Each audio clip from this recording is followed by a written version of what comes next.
Sir, लोक पैशांचा आदर करतात पण त्याबद्दल शिकत का नाही? हे थोडंसं फनी आणि थोडंसं विचित्र आहे आपल्या इंडियामध्ये सांगायला गेलं तर.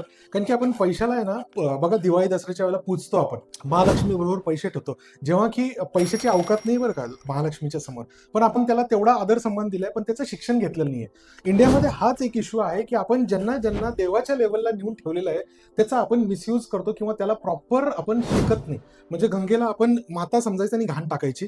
पैशाला आपण देव समजायचं आणि शिकायचं नाही. मग तुम्ही कधी श्रीमंत होऊ शकत नाही. जे लोक शिकतात की पैशाला पैशाच्या हिशोबाने कसं कामाला लावायचं, पैशाला पैशाच्या हिशोबाने कसं वापरायचं आणि फ्युचर कसं सिक्युअर करायचं, तेच लोक ऍक्च्युली श्रीमंत बनतात आणि त्याच घरामध्ये लक्ष्मी तुम्हाला दिसेल. सो तुम्ही प्रॉपर शिकलात तर तुमच्या लक्षात येईल की पैसा हा एक कमोडिटी आहे आणि त्याला कसं वापरायचं हे तुम्ही पेशंटली एज्युकेशन घेऊन तुमची लाईफ बदलण्याच्या हिशोबाने तुम्ही त्या नजरेने त्याला बघा. हा तुम्ही पूजेला ते वापरत असाल, व्हेरी गुड, नो प्रॉब्लेम.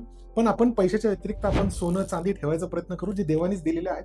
नोटा तर आपण बनवले, तर त्याचं शिक्षण घेऊ, नोटा कमवू, त्याचं गोल्ड आणि सिल्वर बनवून मग आपण श्रीमंत व्हायचं बघू. आणि तुम्ही खरंच अशा गोष्टी शिकण्यामध्ये म्हणजे तुमचा फोकस असेल आणि तुम्हाला वाटत असेल तर नक्कीच कमेंट बॉक्समध्ये लिंक असं लिहून पाठवा. तुम्हाला मी एक सेशन देईन जे तुम्ही अटेंड करून या सगळ्या गोष्टी शिकू शकाल.